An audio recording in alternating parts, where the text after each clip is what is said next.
We're not gonna start until maybe 5 minutes, but for the people on the live stream, You want to test it? Yeah, that's what Jeannette's gonna do right now. Should I clip it to my shirt? I don't have like a good pocket. I mean, Jeannette and I will be just. Does that look dumb? Does that look silly if it's like in my? It looks like it's as intended. Okay, I'll talk into that. Yeah. Hi, Graham. How you doing? Good. We're gonna get this. How close do we? How sensitive are they? They're pretty good. I kind of hold this here. Great. Then again, Ellen and Lois have used these, so Jeannette will let us know. They're loud, yeah. Yeah. Is that what you're saying? Is they could be on the louder end of the spectrum? So a little bit of both. A little bit of both. Yeah. I guess Ellen is. Oh, you're listening? So is it? Yeah. Is this? Oh yeah. Right. Okay. So I'll just speak into this. Hi for everyone joining momentarily. It's fine. Okay. Can I try clipping it on and see how it goes? Clipping it. Is this the problem? I keep doing that, and that's going to make a lot of noise when it hits my chin. So I feel like I should hold it. Okay, thanks, babe. Yeah. For those of us just tuning in, we're gonna start in like 5 minutes. I don't know. Is this getting any? Are they able to get sound? That might be the good. Is that good? A good spacing. And even if you gently hit it because of the fuzziness, you really can't hear it. Okay, it's not going to make like a lot of. If it does start to get annoying, just I'll pick it up and yeah. Great. And then Graham, you're able to fully just hang out for a second. I think there's gonna be maybe 10 minutes of front of house stuff. Do you want me to just sort of sit? Yeah. I don't I'll need also come back up later. I'll take off. Should I take this off then, or can they disengage this? No, we're not that fancy. Okay, I'll take this off so I'm not like. I know, sorry, I'll leave that here. I'll clip it on when we sit down. Yeah. Oh, cool. That's a good spot. Nice.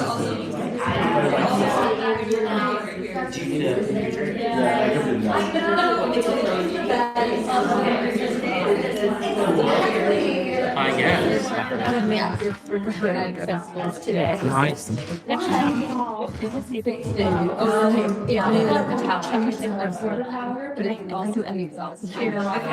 So, yeah, let's see what happens. I have something I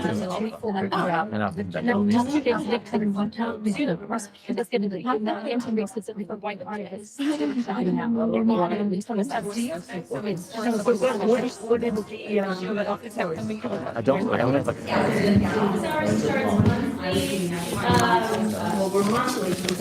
mean, technically, on the paper, there's 25th is actually 27th. So here, on the 25th, after that,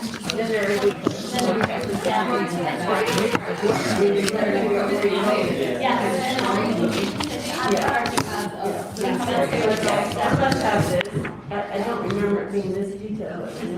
this is our Fringe.org/events.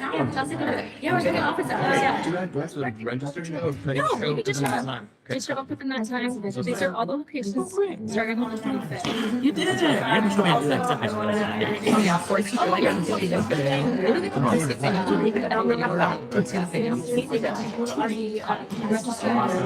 And then later I will, when I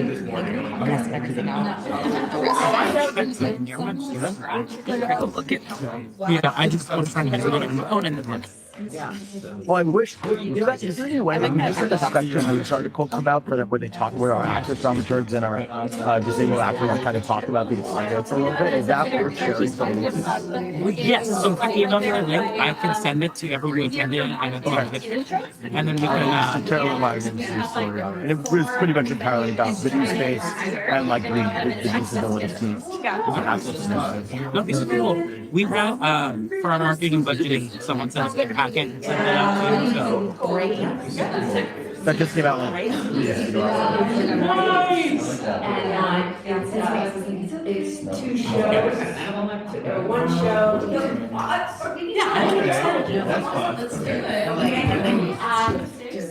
Yeah. You know, I can write it in the writing. okay. it's a great space for a small. Yeah. Jeannette, can we put in your phone into that for the backup recording?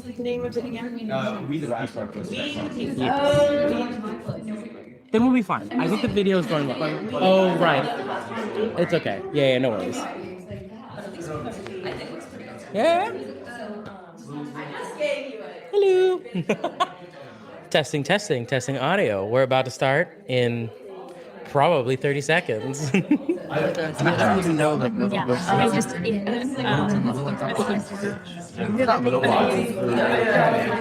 Yeah, like the talking points, when I get to them, it'll probably be that order. Yeah. And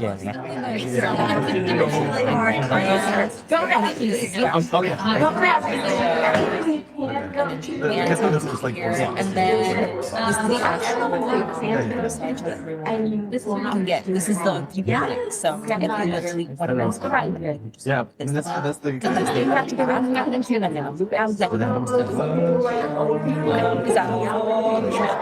And then Yeah, my goodness, sir. Brilliant. Well, hi everyone in the room, and hi everyone joining us in the live stream. I think we're about to get started, and I think some of you might know a little bit about how our town halls operate by now, so you know there's a couple of front of house announcements, but also I'm not normally here, I'm normally over here, and so Jeanette's helping us out, and Stina's helping us out, and Ellen and Lois are doing some great work in Australia right now with our Fringe friends. So you're stuck with me. Front of house stuff. Yes, things that we need to know. Things that are very important. We're first going to do our land acknowledgement. Little preview into what's going to be happening during the festival. We'll be sending out a land acknowledgement as well for all of you to use. Your venues sometimes also have land acknowledgements. Just check in. But here at the Hollywood Fringe, we, with our access committee, came up with this one, which is a land acknowledgement. For those who don't know, it's a formal statement that recognizes and honors the indigenous peoples of the land we currently reside and do work on. The Hollywood Fringe acknowledges that we are on the unceded lands, specifically of the Gabrielino and Tongva and Chumash peoples, and our statement serves as a practice as we commit to furthering our connection to the indigenous communities of past, present, and emerging. And then we are currently at the McCadden. Aaron Lyons has been wonderful and helped us out here today. It's a beautiful space. Yeah, Aaron Lyons. Yeah. For those in the live stream, he just ran out, said hi, and then ran away. I know you didn't see him, but it was wonderful. So yes, it's very exciting here. For those of us in the land of YouTube and live streams, let us know where you're coming from. Also know that you can ask questions at any time. There will be a Q&A at the end that will pull all those questions from. Stina and Jeannette are currently looking at that and can either answer them in the moment or we'll get to them in the room in like the last 30 minutes of the panel. Yes. Oh, also, for all our town halls and workshops, if you have or need any access needs that aren't being met, like don't hesitate to ask a member of Fringe staff and we'll do our best to accommodate. Also, if you need an interpreter for upcoming events, just email support@hollywoodfringe.org 72 hours in advance, and we'll schedule an interpreter. Yeah, we have them available for all of our events in person this year upon request. Also, some of you know these, some of you don't. I'm going to go through them. There are upcoming town halls and events. So hollywoodfringe.org/events will take you to all of them. We know some like office hours. We know some like town halls, workshops. And for the first time this year, Walkabout Fringe or a park in the Fringe. We've had the first day where we're at the park, Plummer Park. Really cute. I actually liked it a lot. There was like a bubble performer that just happened to be doing a birthday party, and I loved it. It was great. But upcoming ones that you should look out for. On March 24th from 7 to 9 p.m., we'll be having our workshop number 4. That's the marketing and ticketing at the LA LGBT Center. Then on Sunday, March 12th from 2 to 4, we have Town Hall number 3, which is guide, like the guide proof where all of the shows get a little blurb and how to navigate that. We'll be talking about setting ticketing goals, how to sell tickets, and getting press. That will be held at the Broadwater. And then in April, we are going to be doing our web sessions number 2, which is Guide Proof's ads. So focusing on the guide, focusing on the ticketing system and how to use ads. That's web sessions number 2. I did skip over and didn't mention web sessions number 1. That's this Tuesday. We'll be talking about how to use the back end of the website for producers, how to navigate setting that initial ticket price, flags, which we're going to get into today, and all that good stuff that is just helpful on the admin side. Again, all of these will be recorded and uploaded to YouTube, except for the park days, because we're just hanging out and we don't need to record that. Like I said before, hollywoodfringe.org/events has the full list, including, I think now we've disclosed the office hours locations. And if not, then you get to know that we figured them out. So you'll find out soon. Oh, right. Okay, there's a couple of resources that you may or may not know of that will be super helpful as you're still in this stage of one, like creating your creative team together and getting your venue secured. So the Artist Hub, it's on the top right? Thank you. Yes, it was a quiz and you passed. The top right is the Artist Hub. That has all of the process of how to fringe. So it's a lot of information. You're really only going to be looking at the articles titled Phase 1 and then starting to look at Phase 2. I mean, feel free to peruse everything, but it is a lot of info. Also, the annual report that we did last year, especially the page that talks about the sell-through rate. We talked about it at the last workshop of like where to be budgeting with your ticket sales. Last year's sell-through rate was 59%, to give you an idea of where to budget from. And then in the Artist Hub, we also have budget samples from last year. So 10 solo shows, 10 ensemble, and about 5 musicals. Super helpful because while Fringe is a financially viable way, it doesn't mean that the cost is zero, and you just need to be aware of that. And again, for all these questions and more, support at hollywoodfringe.org. And then also you can set up an artist one-on-one with me where we talk about whatever you want to talk about. Usually it's about Fringe, though, so that's important. And then, okay, this one I think most of you know, so I can quiz you on this if you want to answer. If not, I'll just tell you. But do we know when the registration deadline is? Yes, April 15th is the registration deadline. Do we know when tickets go on sale? May 1st is correct, yes. Do we know when previews are? Yeah, okay, I will accept first week of June. It is actually June 4th to the 9th, but that is the first week. And then we then have our opening night party on June 10th. No shows will be performing then. Your venues know not to book shows then as well. And then from the 11th to the 28th, that's 3 weeks of fringing and shows back to back to back. And then the 29th, the Monday, the final Monday of June, is our awards and closing night party, which would be a lot of fun. And I will be a ball of emotions, very excited. So if I start crying, it's on that day or any day. Don't be worried. It's okay. Oh, one last thing. Oh, no. Oh, God, I have so many reminders. Okay, we're going to speed through some of these reminders. Okay. Reminder number 1, we have a code of conduct and an ethos. We will actually be talking about that a little bit more in depth in this panel. So I won't basically go down the whole line because much of it is covered. Again, I mentioned events, office hours. They kick in the last week of March and they don't stop until the beginning of the festival. Super helpful for marketing, super helpful for getting to know your... Oh, yes. Office hours are on Wednesday. Thank you. Office hours on Wednesday, the last Wednesday of March, and then every single Wednesday night until the first Wednesday of June, when that will be a different program that you all get to hear about later. You all know how to do your project pages, so I won't have to talk about that in the moment. Oh, yes. Instagram, social media, use hashtag HFF26. It's helpful. It's fun. Sometimes the staff likes to know what's going on. And so we support, and it's really fun. Anyway, 26 or 2026? Oh, HFF26. Yeah, no, that's a very good clarification. I think that is all the major stuff that I need to tell you. Oh, now we're getting into general newsletters. Most of you are registered with your project, which means you've opted in to receive emails from us. Jeannette and I are normally sending out emails about... there's just so much that happens during Fringe, not to get left behind or anything, knowing what should be at the top of the weekly docket. So start opening those, regularly reading them. We are working on trimming them down so they don't look as overwhelming because there's a lot. But just check your emails weekly. We send them about... Wednesday will be the hope. Right now we're changing over, but they will be sent out every Wednesday by noon. Okay, so... before I get into this accessibility slideshow that talks about Fringe-specific things, I would love to do one thing I forgot for the live stream. I need to say who I am. Yeah, that's awesome. I'm Rody. I'm the programs director here at the festival. Yeah, thanks.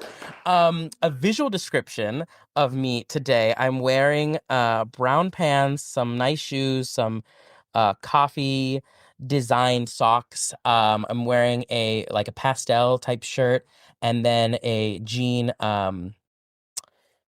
overshirt. I have curly hair. I've got brown eyes. I'm happy to be here. And I got started at Fringe in 2023 as a scholarship recipient. And then thank you. And then the following year, I became part of the administrative team, where I've continued to really just love my role. That is the last thing I needed to tell you. So we can actually start. Before I get into this panel, or this slideshow, I'm going to invite our panelist. And so, Graham, if you'd like to come up, please. Yeah. If you would do me the favor, we'll clip your mic and you're all good. But if you would do me the favor of introducing yourself, your preferred pronouns, mine, by the way, are he, him, and a visual description. Sure, of course. My name is Graham Wetterhahn. I'm the artistic director of. Is this picking up when I'm hitting my face, or no? It's okay. It's a little delay, but yes, you're good. Great. Cool. My name is Graham Wetterhahn. I'm the artistic director of After Hours Theater Company here in Los Angeles. My pronouns are he, him. Visual description, I'm wearing black boots, black jeans, blue t-shirt. I'm about 5'7" with green blue eyes and brown hair. There we go. Perfect. And can you tell us a little bit before we get into, because I know we have some questions prepared. Sure.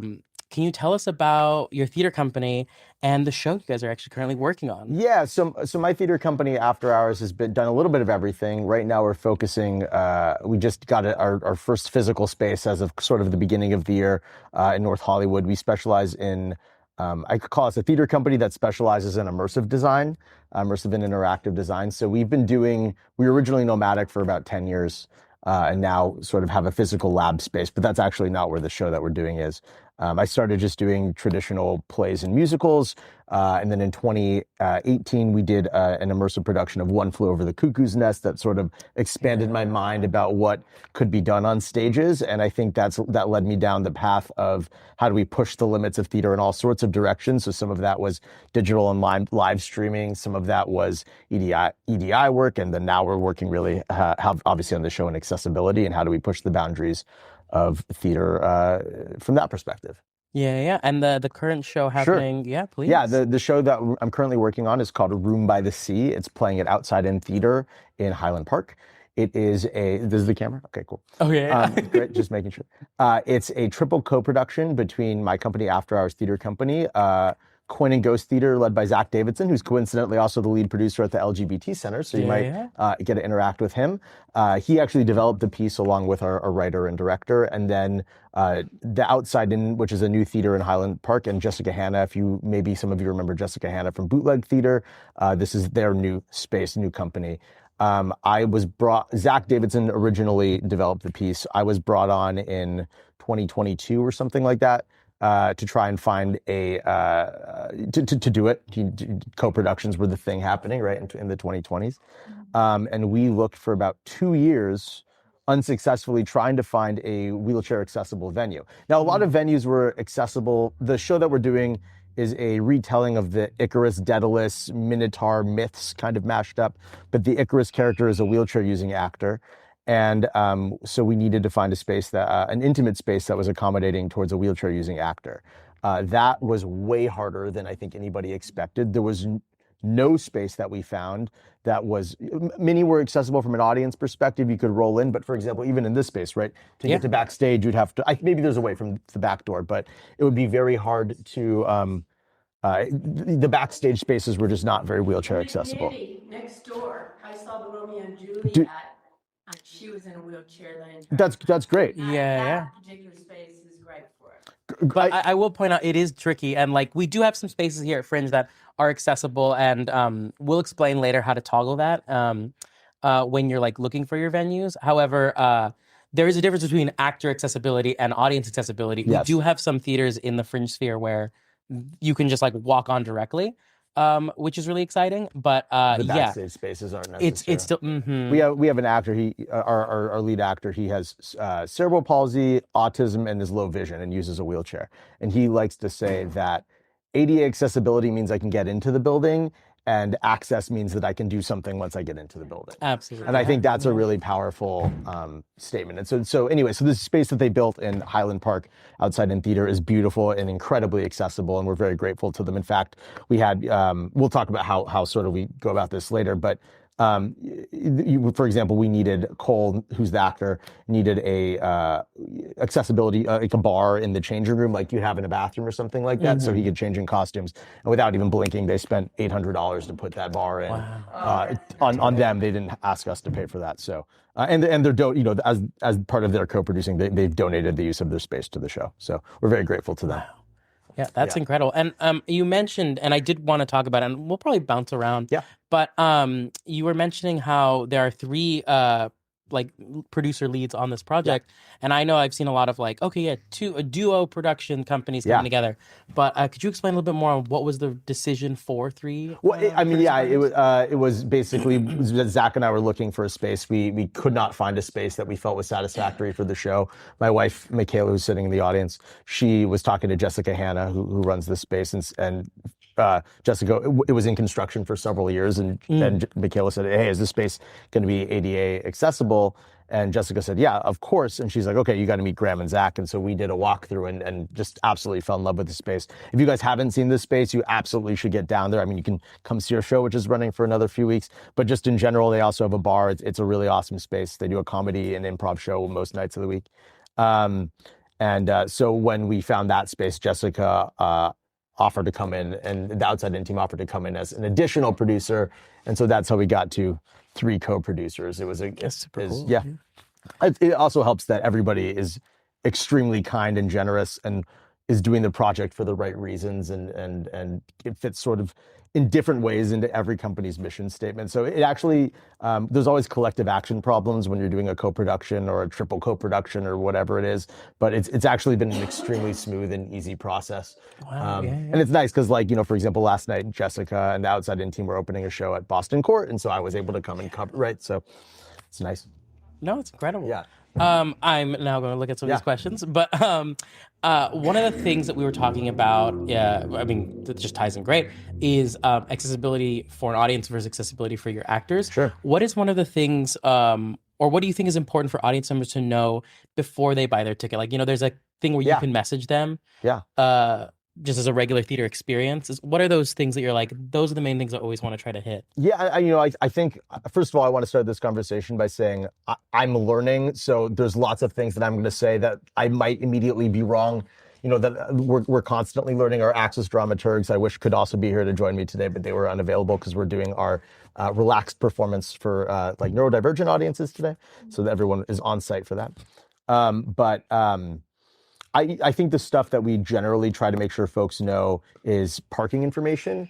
Definitely stuff about we're getting some I think we're gonna close the door. Yeah. Aaron's got it. There we go. Great. We had a car alarm going off in the back for those of you who couldn't hear. Parking situation is most important. In this show, we have live captions that play in every single performance on the stage, sort of in the center back, which we have an ASM queue with the show. Attached to that is also pre-recorded audio description for folks with low vision, and they have 12 headsets that we give out, and we've reached out to a few. You have to do some outreach to make sure this stuff gets used, but we've been able to use that quite a bit, which has been lovely. I know we briefly talked about content warnings. I think content warnings is always a tough one, right? Because there's always the balance of you want people to feel safe and comfortable and not be traumatized by something they see on stage, and you don't want to spoil the show.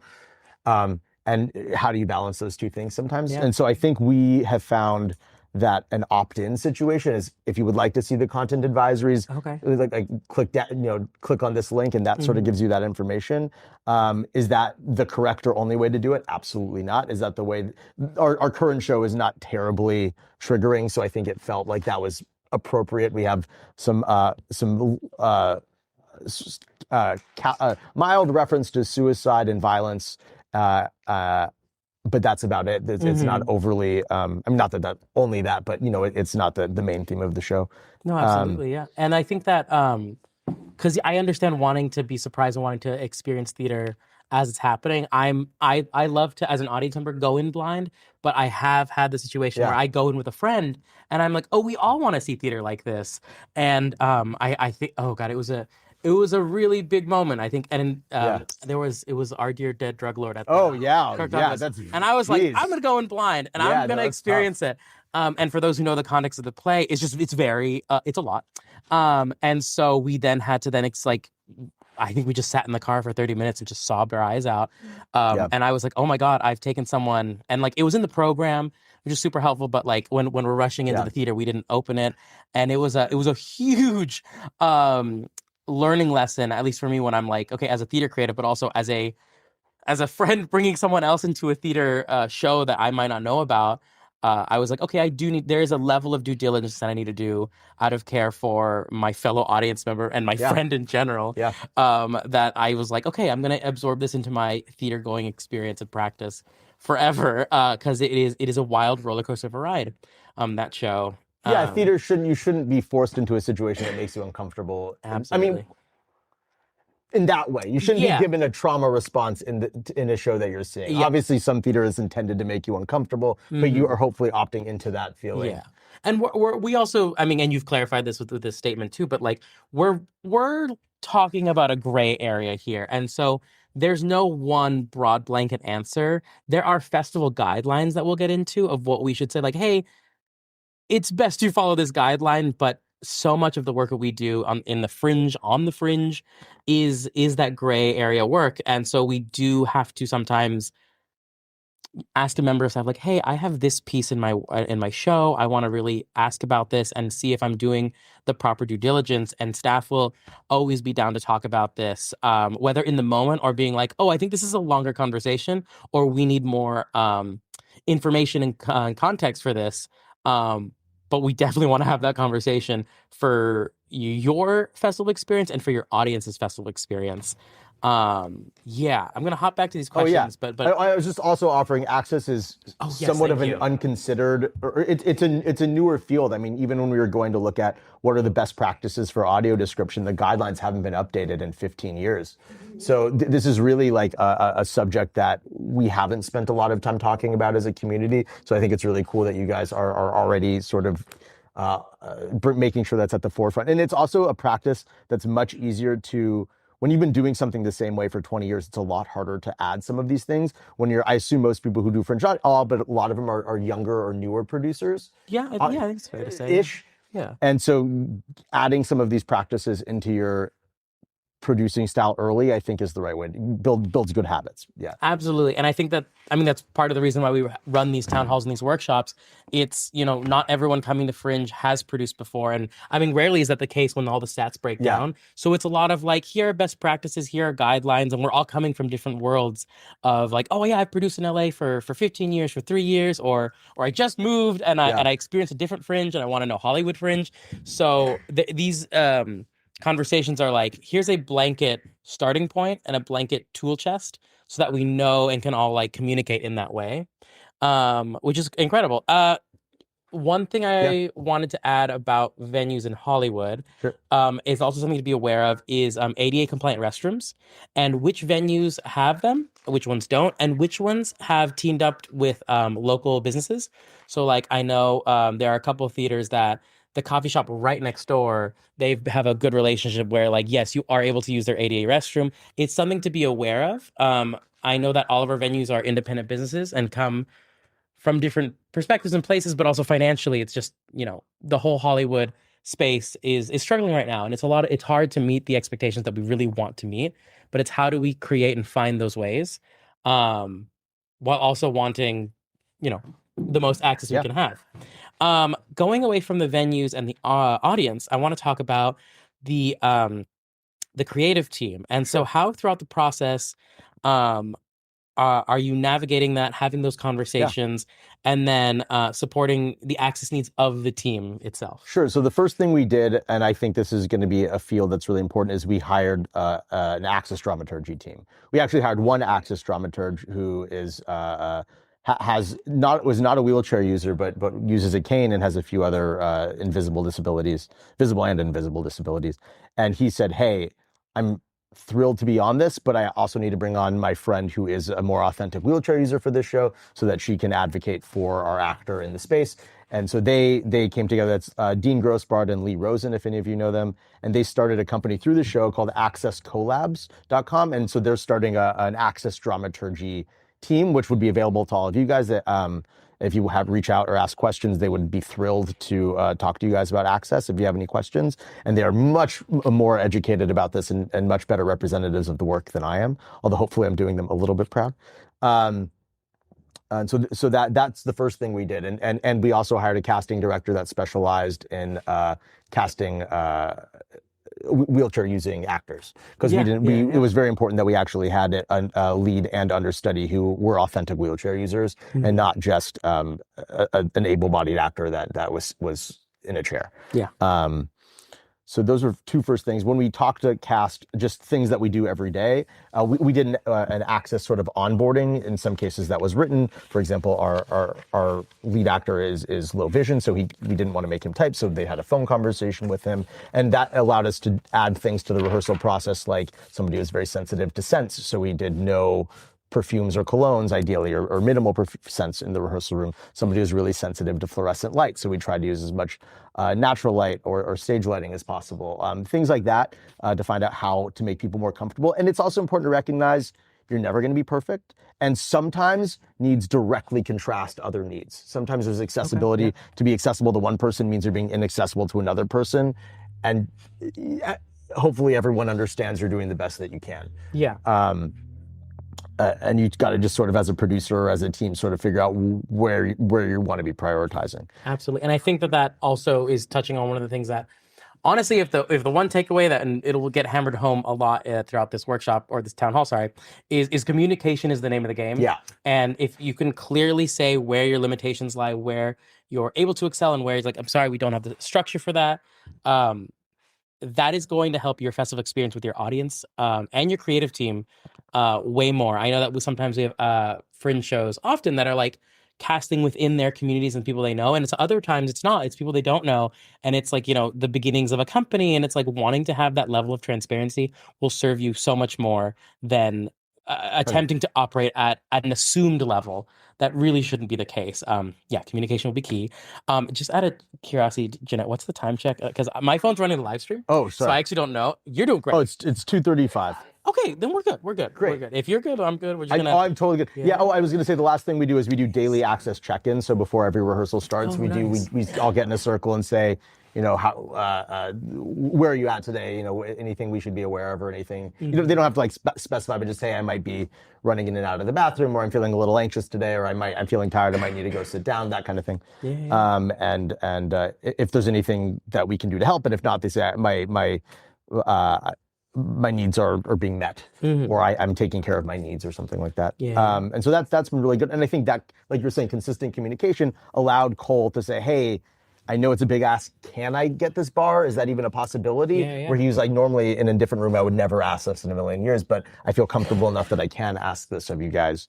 And so I think, and like you said, if you say no, people understand. Like, for example, we had our access team. We've been doing a lot of different types of access. Of course, we have a tactile model of the set. If people want to touch it, we have the AD, we have sensory-friendly performances, ASL performances, captions, a host of other things. But one of the things they wanted to do was, can we do a touch tour of the set? And the set, which for those of you that don't know what that is, which I didn't, I learned about it from them, is you kind of understand what it is somebody with low vision going through and getting to touch the set before the show starts, so they have a sense of what they're looking at. Our set was not constructed with that in mind. And so from a liability perspective, the person whose insurance the whole show was on said, hey, I'd prefer the set's a little bit delicate. There's some sharp edges. Some things aren't sanded properly. I don't want to injure an audience member. And so that was the one time we had to kind of say, it's a really great idea. We love that. But unfortunately, in this show, we can't. Conversely, I do immersive shows. And so like every immersive show I do is built to be like interacted with. Yeah. So it just depends on the project as well. I have a question now, 'cause I'm curious. So you have a model for this show that they're was that something that you asked a scenic designer to do? Was that is really I cool. mean, he already likes building models, so we knew he would be into it. Awesome. One of the things I think that was really important with this show is we knew going into it that we were going to be exploring like radical accessibility and what that means and what's possible in an intimate theater space. Particularly, like we're fortunate that we're all. None of us have like CTG or Pantages money, but we were able to spend a little bit of money on that. And so we really wanted to explore radical accessibility, and we made sure we were building the team that wouldn't just tolerate it, but would be enthusiastic and embrace like that exploration with us from a cast and a crew perspective. And so he was very excited about that. It's really cool just because I've in just doing freelance scenic design, I've the model making is at least for me like a practice that's getting left behind, and I really want to always go back to it, but I think using it in another way that's not simply just like the first day of rehearsal, here's the model, which normally now it's all in like Vectorworks or just some program, but for an accessibility need is super cool. That's just me geeking out. But I want to talk about your work in immersive theater, because we do have a blossoming immersive theater category. For sure. And it's slow, obviously it was much more it was a bigger thing pre-pandemic, and then as like Fringe's numbers are coming back, some of these smaller categories are now having a resurgence, which is awesome, just with new challenges, right? But just speaking about immersive on a broad angle, how do you handle setting boundaries, asking for consent, and giving, if depending on the experience, so it's the boundaries, the asking for consent, and then giving patrons the opportunity to opt out? And how you've handled that in the past? So I want to just be completely transparent that immersive historically is very bad at this. It's a big problem in the industry. Particularly, I'd say I see it more as an issue in the haunt community, the most issue. But even in designs, a lot of the time they'll be like, tell me a traumatic moment about yourself right now in front of this audience of people you never know. It drives me crazy. It's my least favorite type of immersive design, and I hate it. And so we are very conscious not to. We design for. We took this from theme parks because a lot of my immersive team comes from theater design and theme park design. You design for something called waiters, swimmers, and divers, and so we're always trying to make sure that whether if you're just somebody who wants to sit down and kind of enjoy the world, you can do that. If you want to, chat up with some of our actors or explore the space, you can do that. If you want to deep dive and discover all the secrets, open drawers and things, and get into trouble, you can do that too. In terms of when we have to ask audience members to participate in our shows, we usually follow the 80-20 rule, which for those of you who don't know what that means is if I'm going up to Rody here, I might go up and I might like present my hand, but I'm never going to touch him. Right. And then You would, yes, exactly. Yeah. So we make sure that there's always an opt-in for our audience. And I think it's just we never force any audience members to not just physically interact, but even just conversation. If they're not interested in it, we train all of the actors in the rehearsal process to how to sort of just elegantly remove them, without making the audience member feel bad. And just for a little more clarification, so the 80-20 is like 80% of the performer coming to meet. Instead of like meeting me halfway, I'm going to go up 80%, and then it's the 20%.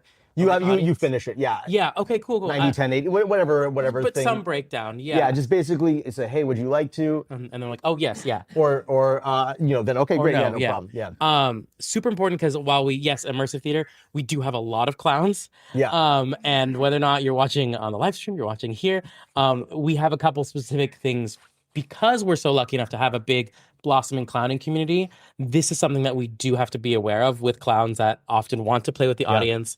And it is so much fun and it's so exciting. But there are ways in which we need to understand and be aware of those boundaries. And I know that there's a lot of different ways people approach this, but I've never heard this 80-20 or however the breakdown is. It's very interesting to me. Wow. I also think we were talking about this, what should audience know? If we weren't talking immersive specific there, in an immersive specific show, you should be very clear with what things the audience might be encountering. Yes. If they are going to be I think they call it like light or conversational touch. If it's that you can opt in or out, but then you also clarify if you can or can't opt in or out of what subject matters. Is there going to be, just like you would like a content advisory, right? This is the kind of interaction you might be forced. You might have to crawl on the ground. You might have to do light physical activity. You might have to. When people are like, "We're gonna tase you," like you should fucking know you're gonna get tased. Excuse my language, but like, you're good. I've heard of shows where I've heard of shows where they tase audience members without consent, and I'm like, that's insane to me. Yeah. Do not do that. You will not have good enough insurance to do any of that, so you just beware. I don't. I think it's not like a full taser, but but it's unexpected shocks that it's this thing of like sometimes you're an artist like, oh, I don't want them to know about this. I'm like, no. We gotta know what you gotta know when you're getting that ticket, when you're getting that experience, because everyone's coming in from different levels of it, and especially, I'll jump ahead very briefly, but I'm not going to talk about it in depth at the moment. But the use of any firearms or weapons, we have a whole section to discuss about that. Every venue has rules about that. Fringe also has rules about that. It is something that clowns, ensemble, all of that. There's also some equity stuff that we think is good advice to follow. We'll talk about all of that stuff. But again, it's like you got to know what you as the artist need to know and communicate effectively what your audience is going to experience, especially in those moments where I'm like, oh, it's a fun surprise. I'm like, no, it's not that fun. It's okay. Maybe don't. I think I have a couple, I guess, some closing questions. You've talked about it a lot, actually, and I just want to see if there's any stone left unturned. What creative ways have you seen theater makers incorporate accessibility in every aspect? And you've kind of talked about a few that I had no idea about. Also, I'm happy to also create a what's it called? A little blog post where we can also take some of these questions and then forward them as well to our audience members as well, whether on the live stream or on just online or everyone in the room. We have all your emails because you signed up for this. But that I wanted to ask you about that question. Yeah, so I pulled up our Axis dramaturgs. Rody had very generously given me some of these questions ahead of time, so I had our Axis dramaturgs who can't be here give me some answers to some of them. And this is one of them where I think their answer would be better than mine. They talked about somebody, Doris and Other Voices. This is somebody who talked at one of our talkbacks. We do regular talkbacks about Access at Room by the Sea. That they had they found that the rehearsal and workshop process was made much richer by having folks with different disability, and they would encourage folks to listen, play, yell at each other, and just use that process to enrich the development of the show. This is something we didn't get into that you sort of talked about, is Cole's disabilities, quote unquote disabilities. Like, the character was written as a wheelchair using actor. That's all. Cole, the actor, our lead actor, has both autism and low vision, which means he can basically see color and shapes but can't read. So we had to actually make specific colored glow tape so that he could see his cues, because he couldn't even see that. But one of the things that it made really powerful is our relationship between our lead girl character and him. Like, she has a scar from her, she gets a major scar. I'm not going to ruin too much of the show.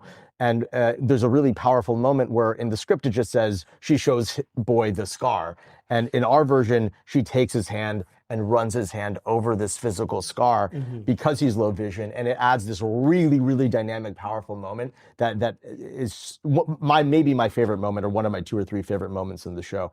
And that came from being in the room and embracing the accessibility component.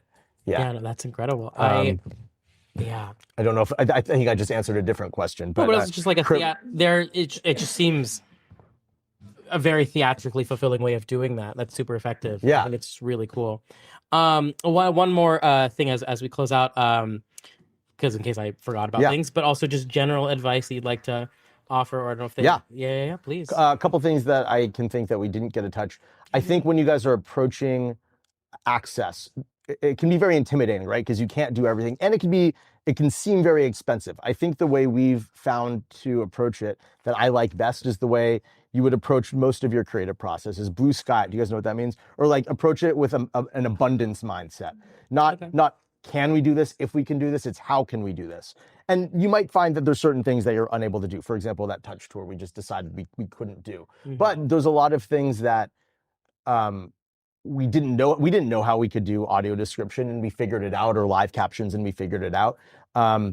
And we might have said, oh, it's going to be too expensive, we're not going to do it, or we don't know how to do that, so we're not going to even explore it. If you go into a process with the intention of trying to make it accessible, I promise you there's creative solutions, and they don't have to be expensive.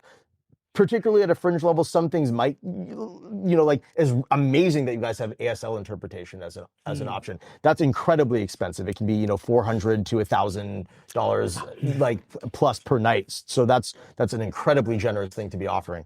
But for example, if we, like we have captions every night, but captions in ASL are for two different types of people with hearing impairments, because people who are born without the ability to hear tend to prefer signing in ASL, and this is not universally true, but this is what my understanding of it is. And people who have less hearing oftentimes will prefer to read the captions. And so it's like different languages almost. And so it's important to have, it's do the best you can with the resources you have, but always think about what's the most you could do, and then you'll probably, if you start from a position of what's the most you can do, or what's the most you think you're able to do or want to do, you'll probably end up higher than if you said, oh, I don't know if we can do that. Yeah. No, I completely agree. And I think especially here at Fringe, like there is the aspirations of wanting to meet that. But then also, like, if you're thinking about it practically, you'll be really surprised at what you are able to accomplish by what's like offered by our venues. Like, I know there are a few that have assisted listening devices that we've even asked to borrow for, like, say, our opening night parties and our closing night parties when we're like giving out awards and things like that. This is a service that some venues have, and it's something that you just need to check in with them about. And also, like, these touch tours is a thing that has happened at Fringe before. And I know sometimes, like, we go into black box theater space and like, oh, there's not that much around. Like, no, you'd be surprised at what you can offer that and what that will mean to an audience member. And their experience. The last thing I want to talk about with that is, and then captioning. Like, so many of our venues were lucky enough to have projectors, and it does sometimes take a time where you need to transcribe it. But like, regardless, it is very well worth it in the end. And I think back to, like, if we're transcribing these things for, like, on one side of, like, if we can transcribe Italian and opera, we can transcribe whatever we want to get the message across. Speaking from personal experience, I will say that sometimes there's the idea of, like, if you're like, my play is in Spanish and it's important to me that I don't translate it, like, know also who your audience is and keep in mind what the work you're creating is for. And sometimes that might be a larger statement. But also know then that there's a trade-off of that accessibility, that then you are making those conscious decisions. It's just something I've seen a few Spanish-speaking productions do, for various very legitimate reasons, but then knowing what they're offering and who they're wanting to offer theater for, when so many people sometimes haven't experienced theater in that way. It's just the thing that came to my mind. I guess the closing is, if there's anything I forgot. In terms of if you are doing a performance, one-off performance with accessibility, so if you have one show that's going to be ASL interpreted or captioned or something of that nature, please promote it. And this is something that we wish we are still working on, and probably something we're going to talk about in our postmortem for the show, is make sure you're promoting these events like they're their own event, not just, don't put it as a footnote and thing like, oh, this is our ASL performance. Really promote the crap out of this being the ASL performance. Make sure the people that might benefit from that get to see it. We're doing this sensory friendly performance today. And so I happen to have a friend at Epic Players LA, which is a neurodivergent theater company that works with primarily neurodivergent actors. And so I sat down with Jessica. I said, here's all of the information. Please pass this along to your team. Here's a discount code. Oh, expect to give discounts if you want these folks to show up. I think here at Fringe, we're not any strangers to discount codes. Right. There's a reason why in the last one we're like, hey, start to put your, like, general price a little bit higher than it's previously been done, but know that you're going to have different communities and friends that you're going to give custom discount codes for, and you can create as many as you want. It hasn't broken the site yet. I think someone created like 300 before, and our site didn't crash. It crashed for other reasons, but it was really good. This is great. It was fun. But also, there is a function on our website now where you can flag, because again, like we're saying, ASL interpretation, if you're able to do that, it is expensive. And so it might not be something you're able to do every single night, but if you have an ASL performance happening during your run, you're able to toggle that on the website. We'll talk about that more as well on this Tuesday when I can show you like screen sharing the project page. And then that lets us as staff know. And then we do compile. I'm currently compiling a bunch of subcategories for marketing reasons, for accessibility reasons. I think there's maybe 150 plus shows that I'm like trying to go through all of this through, and it is important because at the end of the day, like, yes, you're marketing your show, but Fringe can assist as a larger programmatic entity. And then also, like, if our audience is asking for specific works, we are going to try to do our best to, like, here are the 50 shows that you are basically that you've requested of these needs, and so you can have a fulfilling Fringe experience.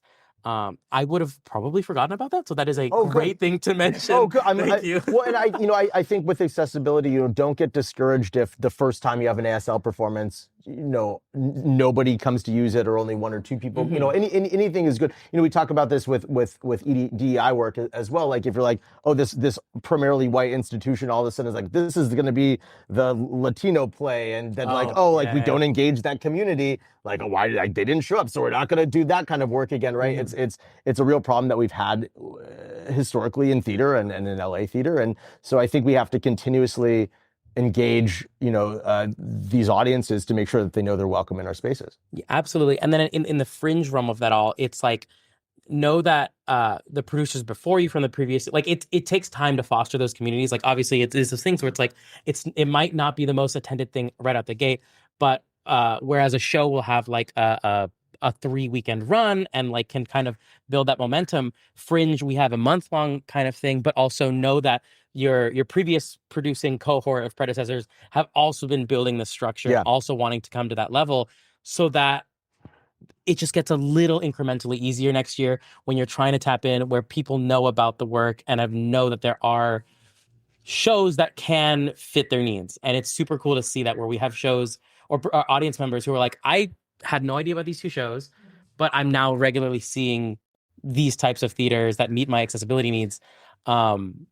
Because I went to that one show last year. And they'll be your most enthusiastic and excited fans and ready to come back and support. Well, one, thank you so much. I know that I want to keep promoting, and I want you to talk a little bit more again about the show. But you also mentioned that there was a recording that we're able to share, not of the show, but Spectrum, Carolyn Wagner and Spectrum One just did a story on our access team and our lead actor Cole and the new Outside In space that just came out, I think, Wednesday of this week. It focused a lot on the access component of it, and sort of you can physically see some of the things that I talked about here. So I'll share. I'll send that link to you, and you can send it out, and also give you the Access Collabs team's website, so you guys can reach out. I'm sure they would be happy to chat with you. Absolutely. That's the thing to mention too. And so that's a continual conversation I'll have with them. But we have an access section in the Artist Hub. Some of them are ways to reach out to people, organizations or individuals who offer services in these realms. I know that Sign Language Company, Nigel over there is who our point of contact is, and they every year in the packet offering their services. So it's a place of like, where do I even start? Like that might be a good spot. Also, take it onto your own. But yeah, thank you so much. Thank you so much for having me. Oh, and just I'll do a little plug. Our show's running an unannounced extension that I'm announcing here. We're running through March 24th.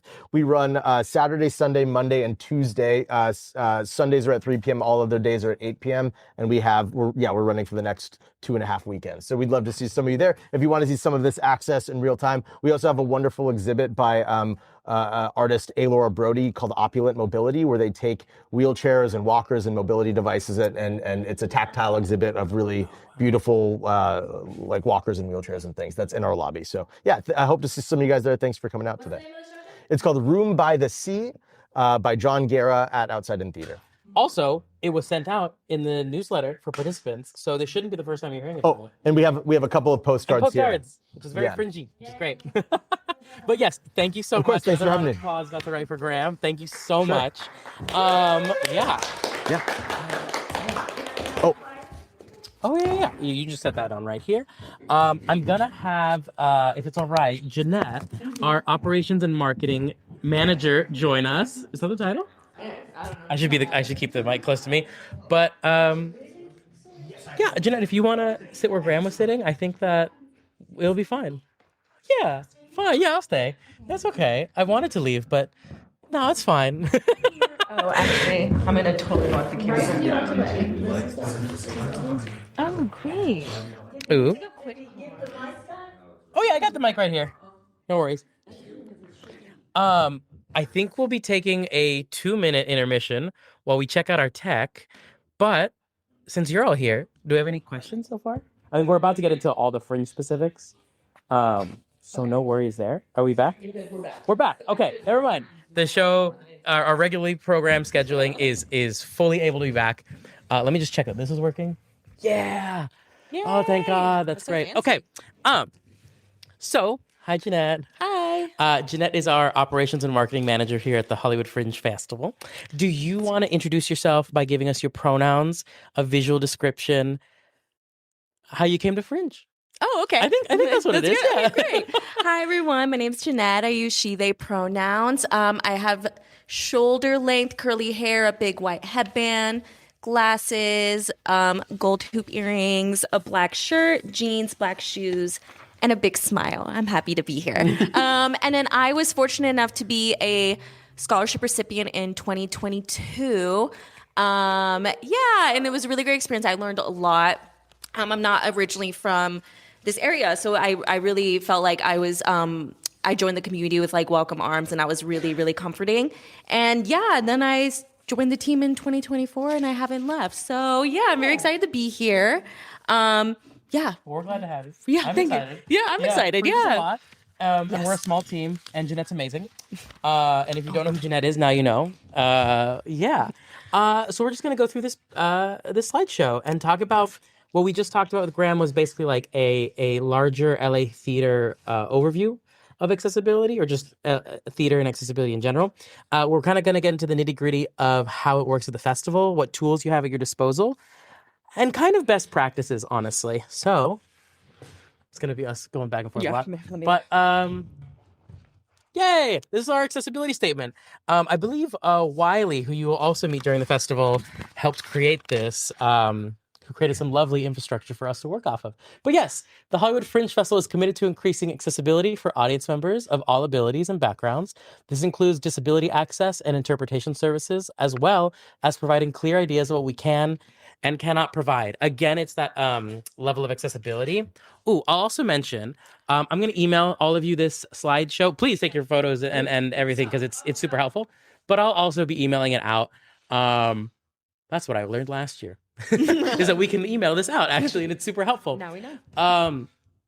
Right, but so what we can and cannot provide as a non-curated, primarily volunteer-run festival. So, as I'm saying here, we have Jeannette here with us today, myself, Stina, you know of Ellen Lois, there's Carly, there's Wiley, and then there are some people that come on for the festival time, but we're truly a very small team of, say, maybe during the festival, 9 people. Yeah. And we have a very robust and very grateful, we're very grateful to have a great volunteer program that we will explore, and you'll hear more about as the festival goes on further and closer. But like for things like opening night, closing night, even heading or helping out our HQ space, it is something that we cannot do without. And so we're very, very grateful for our volunteers. Yes. They are amazing.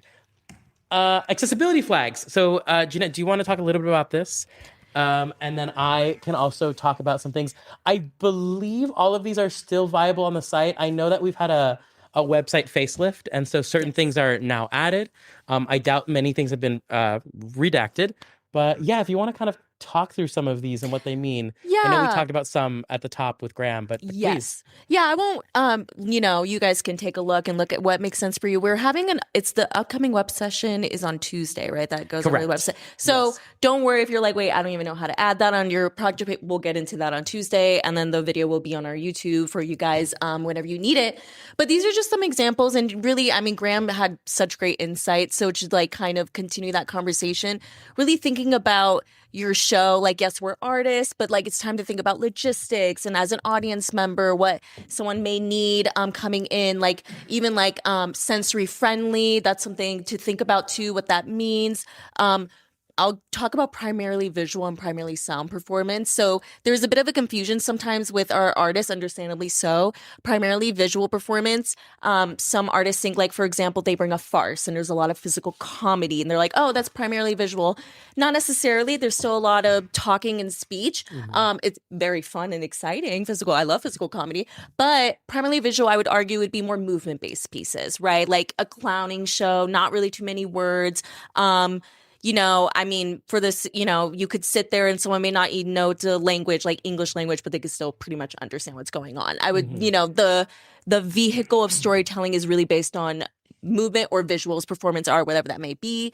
And then, sound as well. I mean, that could also go in, I don't have an example from Fringe, but I've been in some shows in LA that you walk in like a dark room, which is very exciting. I've never done that before. And you put on headphones and you just like, you're experiencing everything through sound. I think it was in 2023. I think the show was called Sound Trip. Ooh. They, in the Broadwater Black Box, I think they were all a creative team of sound technicians. Ooh. And none of them were actors, but they really wanted to play with. None of them wanted to be on stage, I should say, because some of them were performers.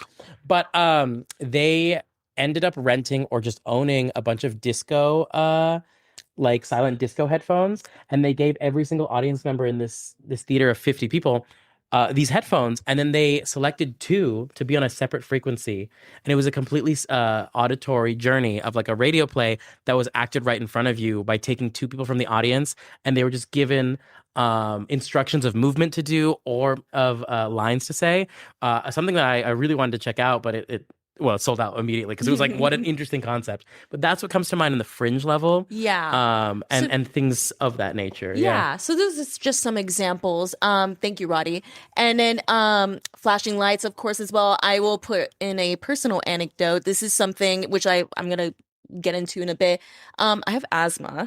This is a new experience for me. I didn't realize I had it a year ago until I had an asthma attack. And I didn't know what was happening. So now when I look at shows, I have to consider smoke and haze. And if you're familiar with asthma and there's a lot of things, if I'm not having a great day, if it's not well managed one day, I know, okay, I may not be able to see the show today. That's okay, but I just need to know that before becoming an audience member, and having a asthma attack wouldn't be fun for anyone involved. Something to consider. I'm also a performer as well. So thinking too, as you're talking about your creative team, your cast, making sure, I think Graham even talked about like sense, everyone has different triggers for things. People, it's really important that, for example, myself, I know what triggers me so I can communicate that.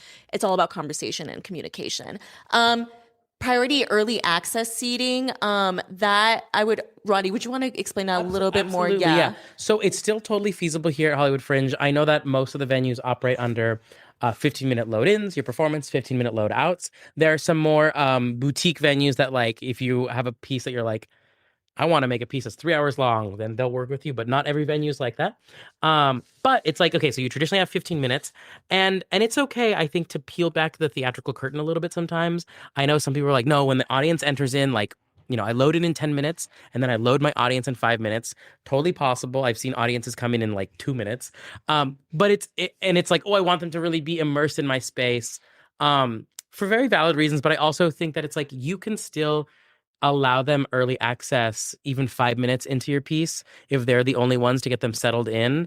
A lot of that will be done for various reasons, whether it's like, I need more time to like if a person is like, oh, I feel able-bodied enough to get up the stairs, it just will take me a second, and I don't, for various reasons, people have levels of comfortability with that, and needs of the sort. So something just to be taken into consideration. I'm gonna quickly jump over to size-inclusive seating, which kind of comes into this a little bit. So right now we're in this theater that has your traditional theater reclined chairs with some bars here. But then I also see that there's some like foldable chairs that are a little bit more easier, that are a little bit more size inclusive. I will also say that some venues do have bench seating. They don't always bring them out, but it is something that is available. And because our traditionally shows at the Fringe are like live on average about an hour, the back strain isn't as significant. So sometimes bench seating is the most accessible. I know for our HQ spaces, that was a fun thing to kind of build and kind of make kind of modular. We had options. Options from stools to benches to chairs to couches. And a lot of venues have very different things. I think like Activist Kitchen comes to mind, where they have like couches everywhere, and it's really interesting. Of course, we have like more raised seating things. It's just things to ask your venue. A lot of it will be like, oh yeah, we have a bunch of acting blocks that we normally use for actors, but I'm like, if they allow you, if it's fire safe of your capacity, to add more seats in that way, then I think it's fully okay to have that conversation. And also, a lot of these will be identified on patrons. They'll like notify you, which also goes to notify the venue. As long as both of you are communicating and have a plan in place, you'll be all set. I think that the following slide details a little bit of how to do that, but I want to make sure that there's not anything that we haven't talked about here. Because Graham talked about tactile preview tours, priority access seating is also something we just discussed. Let me see here. Yeah, and then knowing as well, like, where the wheelchair accessibility is possible and isn't. I know that in some spaces, like, for example, for a performer, Aaron Lyons of the McCannon Theater brought out this ramp here to show that this can be put in place. That is possible to get onto the stage, but I don't necessarily know if there's always enough space for an audience member to come for this piece. And then knowing like the Zephyr, it directly goes onto the stage. And they've made a deal with their local business partners, the coffee shop right next door, to use that restroom to make it an ADA compliant venue package kind of thing. Just things to note of what you want to do and what's important to you when producing. Like, what is the main goal? Who's your audience? And how do you want to best make them feel comfortable in that space? I think I'm going to move forward. Oh, right. I'll just shout out. Yes, some venues do offer assisted listening devices. Is there something else that you want to mention that I know that the Broadwater has an assisted listening device. Yeah, they have I believe they have a good 8 for their 4 spaces. Again, it's just a matter because they run 4 spaces, knowing, you know, when your patron notifies, you'll get a notification. They will get a notification. It's a matter of making sure that everyone has enough. For example, if it just happens to be that 3 theaters need them, it's like, well, how do we make this work, basically? I'm sure there's 1 or 2 venues, but I just know that the Broadwater, because we've used their asked tech before, We've yeah. asked them. Yeah. Should I move forward? I think so, yeah. Brilliant. Yes. Okay. So something I'll cover on Tuesday, but also just a little like play-by-play, right? So you're gonna go to your project page. Everyone kind of knows what their project page is, right? It's okay if you don't. I can explain that on Tuesday. But you're going to go into the admin tab. That is a tab specific to primary producers. You can create your collaborators to give them admin access. I can also guide us through that on Tuesday. But essentially, giving them admin access gives them access to that admin tab. Anyway, but you as the primary producer automatically get that. Nobody else can see that as an audience member. And then you're going to click edit on the individual show you want to edit, and then click any of the features your show may have. This will be important when it's like not every show is pay what you can. That's something that you can toggle there. And also not every show is ASL interpreted. Those are 2 that will be super helpful and relevant to this that we're talking about here. And yes, yeah, like you got to check every single show that you're doing, because sometimes people are like, oh, I want every single show to be pay what you can. Totally fine. It's just you have to go in and toggle those. It's super helpful for us on the back end when we're talking about shows and what they offer. Yeah, I think that's about that. But again, it'll get explored more on Tuesday when I'm like screen sharing. I'm going to have like a little test project that we can all go through that. But definitions. So I think we've been kind of doing things like that, but we actually really haven't talked about sensory friendly performances so much. Jeannette, do you want to take this one? Oh, yeah. I will just kind of like, not quite verbatim, but go through it. So, a performance with slight adjustments, including reducing any jarring sounds or intense lighting, plus even like a separate area, quiet area. So in case people are overwhelmed, they have a space to kind of, just take it time for themselves. Again, kind of what we're talking about, the project page, you would, which he'll go over on Tuesday. We'll keep repeating that. But you'd have to edit each individual show, like performance. So if that's something you're not able, if that's something you are trying to make available, but you're not making it available every performance for whatever reason, very important to put that on a specific show. And of course, like Graham said, which I think is really important, it's like doing your best to learn and promote to those communities who may benefit from it the most. Because there's a lot of people within this community who really need this, and they haven't been going to shows in theater because they didn't realize it was an option. So let them know it's an option with your show if that's something you're able to do. And then what adaptations you will make to give as much information as possible to those searching for this option. I think that's also a really good tip for any accessibility flag, just like making sure you're very clear and communicative. I think we kind of keep saying that too. Just make sure you're very clear and upfront with audience members so they know what they're getting into. You want to make sure you get butts and seats, but happy butts and seats. And then some examples I've seen at the Fringe is like, for example, take this arrangement of lighting right now. Obviously, you guys are not as lit, and we are lit. For some sensory-friendly performances, I've seen where the house lights are a little bit higher up while the show is happening. I've seen where the entry door has been left open. I know you do get like some outside sound, but like it is just helping in that way. And then also all of the sound design, instead of taking it to its full like regular quote unquote performance, it's then taken the main sound to half, so that it's not as jarring. As well as like, there is lighting that then gets modified. I think strobe is the biggest one that gets modified as well. Sometimes I've seen it sometimes just been forgone. They just don't do it. Or they will say like, there will be a cue that's like, oh, and at this point strobe happens, and they don't have it, but they just mention like, this is what happened. For sensory friendly performances as well, it also can lead into early access into your theater and to kind of guide them. Sometimes I've seen shows that are like, okay, welcome to the performance. Let's talk about the show and the content for 10 minutes and what to expect. And I think even bringing actors on stage. Traditionally, I've seen it done where it's the more malicious, quote unquote, characters where they're like, don't worry, like what is happening on stage is not what is actually happening or occurring. There's theatrical magic. Also, getting rid of smoke and haze. I do want to touch on this smoke and haze thing because a lot of your venues probably won't allow you to do that. Yeah. It's a question that you need to ask. And more often than not, you need a fire marshal approval for specific types. And that's a journey. And you just need to check in with your venues. But then again, there are other ways to go around this. It just depends on what you're using and how you're using it. But I don't want anyone to get in trouble. And I know our venues are also very aware of this because at the end of the day, it's their space. Yeah, it's their space. So just be aware. Just be aware of that fact because it's important. Okay, I'm going to move on to the next one. We've talked about live ASL performances. We have mentioned captioning. And again, you may need to, in order to do captioning, bring on someone to help in the booth or to communicate. I know some venues don't allow other people to come into the booth. So communicating to the venue operator, manager, and technician of like, this is a QLab thing. This is a PowerPoint that needs to be running. Here's, how we've marked up the script. We will have a workshop on how to tech your Fringe show. That kind of answers a lot of how to communicate to a technician. So don't worry about that. Yes. Oh, and then we talked about like whether or not you have language that isn't English and whether or not you want to caption it. We did talk about that as well. We have talked about it, but yeah. For audio description, this kind of goes into it too. And I mentioned at the top, there will be an email sent out, I think like the beginning of May, mid-May, where we give an audio recording of the land acknowledgement, as well as like a welcome to Fringe kind of thing.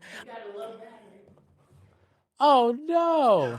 Well, Jeanette's going to take over because I have a charger, so I'll go up there and fix that right now. Okay. But great. We've already talked about primarily visual and sound, so I'm going to let you run that. It's just this plus bar. Mellow guy? Okay. That's all it is. And if you want to go back, it's that one. But I'll be back. I'm going to go plug in my laptop. Well, that's so funny. Love that. Yeah, well. No, thank you for telling us because we would have just kept going. So, I think he kind of finished up audio descriptions. We'll be sending out those in mid-May. And even some of your venues might already have pre-recorded speeches that they want to use. Again, they'll let you know. But it's just an option. So we give you options as well. And you can always record your own, again, communicate with your venue as well. Again, sensory advisory, just letting people know if you have sudden sounds, loud music, other elements that may be overwhelming. And yeah, it's really good. Yeah, post on your project page and at the door. Because again, if you're also, not everyone does this, but if you're selling tickets at the door, or maybe people didn't read it on the project page and then they see it there, or like someone is bringing a friend and they didn't realize it. It's just always good to be as clear as possible and making it accessible, making the knowledge of your show accessible to others. Flashing lights is a big one. Images and or projections. We talked about smoke and haze. Most likely you've read news, there's a lot of things with that, but You're doing great, Jeannette. thank you. It scared me. Oh my gosh. It was very supportive, but it scared me. And then, yeah, we talked about this priority early access seating. And then this is a quick note as well. This is something possible audience member may need. It'll show up, what is it called? The what is it called? When the names of ticket people, when you guys, I've had a really early morning. So when people buy tickets and then like you for your show, all the names of ticket holders, was that like called? Will call list? Will call. Thank you. Oh my gosh, that's horrible. Guys, I have a degree in theater. That's horrible. Anyways, will call. It'll have that bolded as well. So you shouldn't be able to miss it. And then I think that one is pretty intuitive. But yeah, just in case anyone needs general admission, and then size inclusive seating. I think we talked a lot about that. Yeah, just something to think about. We've talked about the play restrooms, Yeah. accessibility, and assisted Listening that devices. some venues offer, but not everyone does. Let's keep going. Our checklist. Here. We're going to take a brief pause here and just survey the room if there's anything Excuse me. that we just talked about that generated any questions. Because this is just one of the town halls. There's just so much information. Yeah, I guess you could argue that they all have so much information. true. But it's a lot all at once. This one's a very there any? specific Yeah, type. yeah, of course.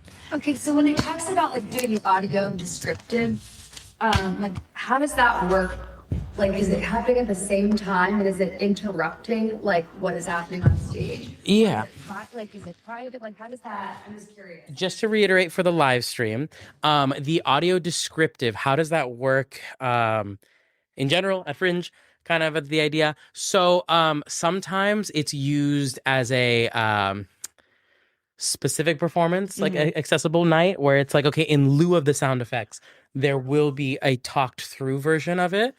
Sometimes it requires a separate program. Like, I mean, like, if you're running stuff off QLab or you're running off of whatever software you're using, sometimes you make a duplicate and replace sound effects and say, like, you just verbalize what's happening, right? Or sometimes it's the actors, or like I've seen it where a stage manager or an ASM is off to the side, kind of in a similar position where a interpreter would be, and they have the script alongside them, and they're basically reading the not necessarily the stage directions, but the things that it's like, an effect goes here, a light change happens. And so the dialogue would like pause during that time. Yes, yeah, kind of like if you would picture not a table read, but the next level up of a stage reading, where sometimes they don't necessarily read all the stage directions. It becomes a more modified version to kind of create that accessibility. It isn't. No, yeah, that's kind of what that is. I'm trying to think of any other way I've seen it done, other than I've seen them done where you get listening devices and it's a completely different experience. I know that can be a little bit more trickier on a Fringe level. So I understand the complications. I think that this way that I've seen on a Fringe level works out a little bit more, just because there's less tech that can go wrong. What I would say, and even if this is for ASL interpretations, if you have an ASL interpreted performance, or you have an ASM reading off sound effects and that kind of thing, give them a light. I've seen a lot of productions at the university level, at professional levels, that they forget completely that they need to give their ASL interpreter a light for anyone to be seen. I will also add that make sure that you give priority or hold off seats. So if you know that you have ASL audiences that need ASL interpretation, to place them closer to the interpreter itself. We do this at closing and opening night. We reserve some seats at the front because it won't serve them as much if they're in the back here and the interpreter's here. It can be a little trickier. Pardon me. Did that answer a little bit more of that? Really? Yeah. Are there any other? Yeah, of course. Sensory advisory recommendations. Mm-hmm. Are there any guidelines, like for example, if I'm playing music and Mhm. I want it to still be, not put on people who are sensory. Yeah. Like how many decibels or something? Oh, interesting. So oh, yes. Thank you, Stina. The question is, what is the recommended, like, if we're doing, if we're modifying sound experiences and we're trying to keep that accessible in that way, what is the recommended, like, volume level, basically? Yeah. And I believe I know from being on the streets of Hollywood Boulevard when we had to do our busking program that you're not allowed to go over either 20 or 25 decibels. Yeah. However, if you actually go onto Hollywood Boulevard and you just like sample the decibel levels, it's actually like 80. It's a lot, and everyone has like, you're not allowed to have sound speakers and things, but it's Hollywood Boulevard. Everyone has it. It's wild. So what I recommend and what I've seen is people take their thing to half. That I think that's the biggest thing I've seen. If they continue, like, it's either they omit it or they bring it to half or to quarter of the planned volume level. Yeah. I'm trying to think, but I know that's not the biggest help. But- Wondering for just like a show that has music kind of interwoven, Mm-hmm.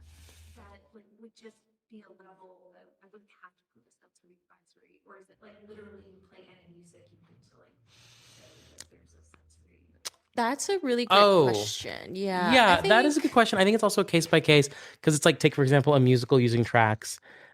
Sometimes they're just not at that position where they can bring it down because there's like, my performers need to hear the track, I need to be singing. There is some circumstances where like you're not able to achieve that level of accessibility, and it's totally fine with the medium of the art form at this level. I'm trying to think of other instances where you have music playing. A lot of it comes down to, I think, live musicians where it's like they're not plugging in their speaker, it's just acoustic in one way. I'm trying to think of any other way, but we can talk about this more as well because I'm curious on like what the specific case of your show is and how it pertains. And then it might end up going into a one of our accessibility articles because I'm like, yeah, this is a good idea. we might. That's a really great question in terms of like the guidelines of what that could mean. We'll have a conversation. We might put it in a blog post.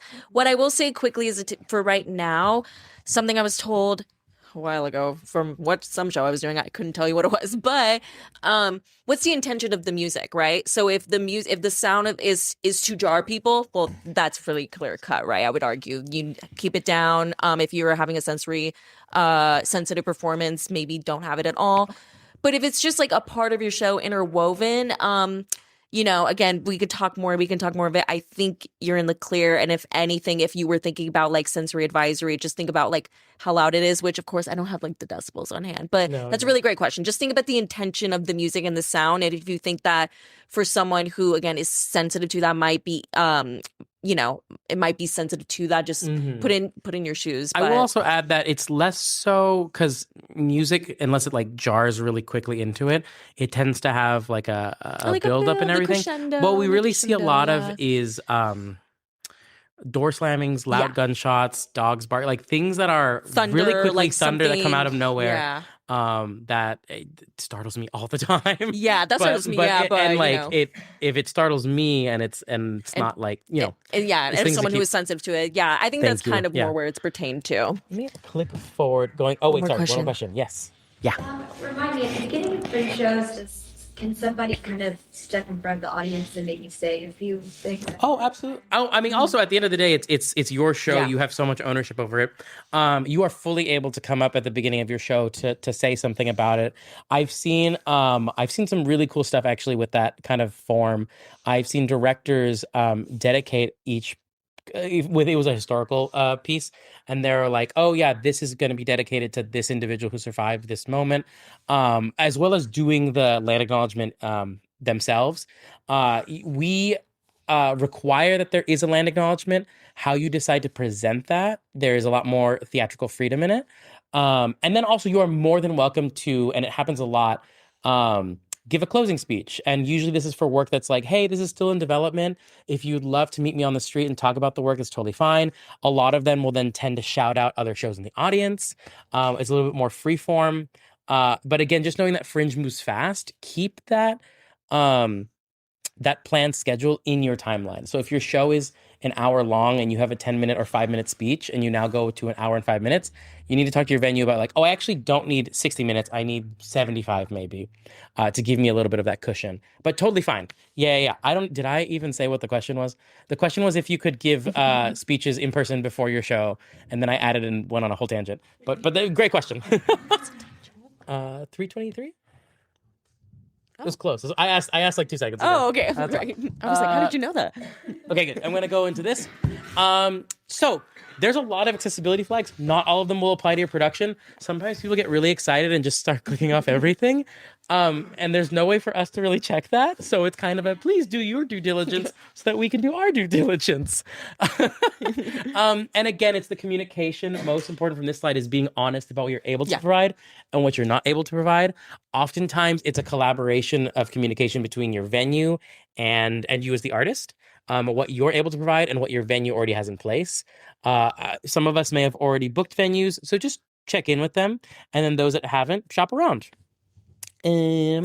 Brilliant. In addition, so you'll be checking off accessibility flags, both with content warnings. So I'm jumping the gun here, but both with content warnings and accessibility flags. It's good to put that at your project page. You know how you have a long description?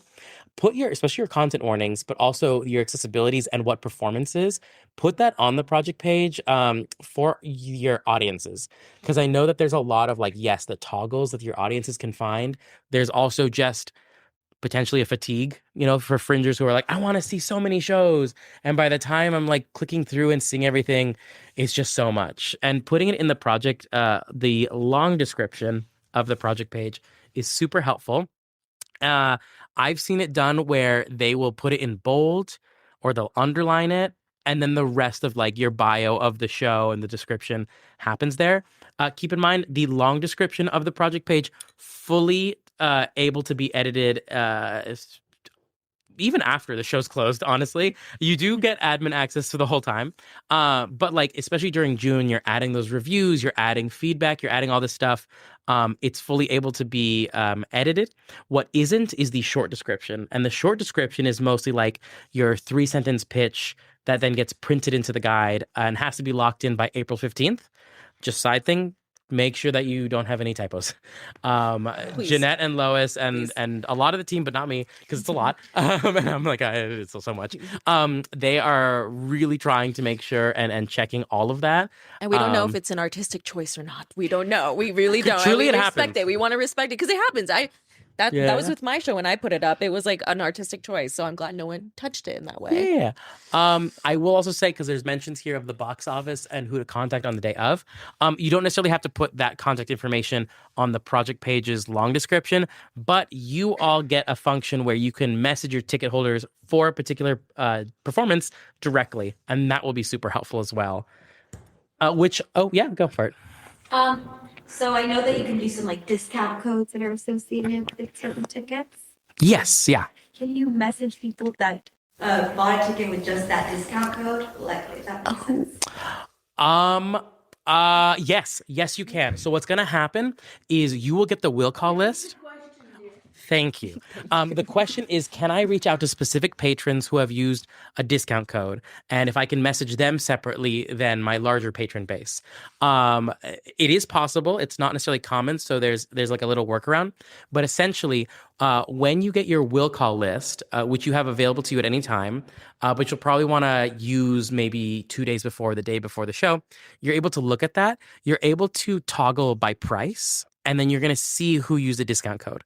You then will have the data for that. You then go to your message patrons function, which is the same way you're going to get the will call list. They're right next to each other on the buttons. Again, this will get explored more in web sessions number 2. And we can also just talk about it later. But you then get the message patrons list. You can toggle which people you want to message. Like for today, when I was giving everyone LA Marathon, be aware, I could have sent it to all of you, or I could send it to select people. And so if you have that other sheet that says, I had a code that was $10 off in all caps, I can now see who did that, and I can take it and message them directly. So it's a 2-step process. Sorry, one more follow-up question. Yeah. So if we're maybe asking ahead of time, do you need an extra time to get seated? Mm-hmm. Can we ask those questions via when they're checking out, and then we can message them ahead of time, Yes. So the question was, if patrons, is there a way for me to message patrons as a primary producer asking if they need accessibility needs? Two things. One, the guest, when they're buying their ticket, there's like, is there anything else you need to know in regards to accessibility? So they can write in a description there. That gets sent to you and the venue. So, but if they haven't listed it and they don't know it's an option available to them, you are fully able to reach out to them after they've bought their ticket, and check in and ask about accessibility needs. I believe, was that the... Yeah. Okay. And if not, we can talk about this more, too, because the site can do a lot. And sometimes they're like, yes, when it was created 15 years ago and updated somewhat recently, we were like, yes, these are the functions that need. But there's always functions that we're like, we need to add those. We need to keep massaging it. But it's a very robust website. Thank you, Ben Hill, who is creating and updating the website. Yes, it's amazing. A lot of work. It's a lot of work. I don't know how he does okay. it. Yep, we've talked about confirming. Are you okay? Yeah, I just hit that. That was great. talking with your venue. When you go to hollywoodfringe.org/venues and there's like a bunch of toggles, some of those are accessibility related for what you want to book. And then, your venues, just like they have a fire safety plan, a lot of them do have accessibility plans. Those that have had those conversations with teams, which many of them have. So they usually tend to have something in place. And if not, then you get to create it with them, and that's always cool too. But no, they usually have them. Content warnings. Okay, here we're gonna get into a fun thing. We've been discussing content warnings and which ones to use. I think in the following slide, if I remember this correctly, there's a list of content warnings that you could think about including. Yeah. Oh, well, no. I'm going to talk to you about how to add content warnings. Before we get there. So we've already mentioned, add them to the long description. It's super helpful. I was just jumping around. So actually we've already talked about this. But using language like brief mentions of, in reference to, depictions of, and in reference to are super helpful. And I also implore just this is me getting on a soapbox. I will get on a soapbox later in this presentation as well. But there are many theatrical ways to depict a violence, or either inflicted on to someone or inflicted on oneself. I would just implore that you investigate and research how to do those theatrically. I think sometimes we want to create a visceral, raw emotion and give that to the audience, and it absolutely gets accomplished. I think that there are ways of doing it other than it just being literal, that I've seen done very elegantly, and that leave a bigger impact on audience members. This is a Rody take where I'm like, just be aware of what you're doing and how it will affect your audience. And sometimes the more theatrical way is just as effective as the literal way. Because it's hard when you're in a rehearsal room and there can sometimes be a power imbalance between actor and director and wanting to accomplish what you're doing. Like as an actor wanting to accomplish what the director's asking. It's just hard to navigate that room. We, for the first time, actually have now a section in our discount codes, intimacy coordinators, that have experience with Fringe and also are willing to give discounts to Fringers for either a one rehearsal visit or something larger to that extent. You can personalize it. I do recommend, if you do have subject matters that are, one, really intimate or talk about really heavy subject matters, to at least reach out to them or reach out to people you may know in your creative spaces, because it's just better than not. You don't want to be flying in and not knowing what's going on. It's just better to come in with that information. I'm getting off my soapbox now. And we'll get onto it later. Okay, here we go. What are some things that are content warnings that I should be aware about? So yes, we have rape or sexual assault, abuse, whether that be physical, mental, verbal, or sexual, self-harm, suicide, violence, death and or dying, pregnancy and or childbirth, miscarriage and abortion, and blood. There's another slide that also has more. It's not the full extensive list, but it is a pretty common list of things included. The blood one as well. People can theatricalize blood. I've seen it done with fabric and things like that. I think it's important to mention, especially if it's creatively necessary to your piece. Or you mentioned that it's hyper realistic, in which case you need to talk to your venue if they allow blood in your space. I'm going to talk about the next following one. So, yes, torture, jump scares, mental illness, eating disorders, and diet culture. Any kind of discrimination and or bigotry, whether it be racism, homophobia, transphobia, sexism, ableism, anti-Semitism, Islamophobia. Mentions of drugs, alcohol, substance abuse, police brutality, guns, or weapon use. And now I'm going to get back on my soapbox. So there's a lot here to discuss. I kind of want to focus on the last two, specifically because of the time that we're in with what's happening in the U.S. of A. So we there's always a lot of as artists responding to what's going on. And obviously, even in last year's June festival, we had to come up with plans on how to deal with ICE raids and how to make sure our audiences and our artists and our general community was safe. And I understand that as a response, we will be seeing, I think it's just bound to happen in scanning projects, that we will be having pieces of work that are talking about what's going on with these ICE raids, with what is honestly happening in our backyard, and it's terrifying and it's not fun, and it's something that we should handle delicately and be aware of. And I definitely don't want to dissuade you from doing the work. I do want to hope that you come in with a level of informedness and a level of caution. And similarly, how I was talking about depicting violence theatrically and not. Knowing what your audience is able to handle as just speaking from my own level of it all, as I've been intaking it, I've been very excited and honored to be welcomed to spaces to see theater that is discussing what's going on. I love theater. It is my safe space. I enjoy watching it. It sometimes is very hard to be in an audience and watch something that is theatrically aiming to be hyper realistic, to the point where I have to, as an audience member, disconnect from my own safety. It doesn't mean I'm leaving the theater, but it means I'm literally shutting my brain off and I'm disengaging. And I don't think that that's what you would want in your performance, to have your audience disengage in that way. And then obviously on my end, there's a moment where I will like come back to and be like, I feel comfortable and safe to engage again. But I do want to caution how we navigate that. This is a completely gray area, so I'm happy to discuss this. But it is less so a like, here's a broad thing. I'm just asking that we have conscious, we're just aware of our actions when we're doing this. And as long as you're engaging those conversations, I think that's like the beginnings of those steps. The other part of my soapbox is gun violence. We had a lot of clowns last year using guns or using gun-like objects. Yeah. And this is another super gray area. There is in this slide, I believe, it's later. It's later on. It's later, yeah. But essentially, Fringe, every venue has different rules for weapons. If you are bringing a weapon into your venue, whether that be a plastic toy like kid's sword, you need to communicate that to your venue. And it is their space. They can veto it, and they can work with you to find something else, but like it fully ranges, you know.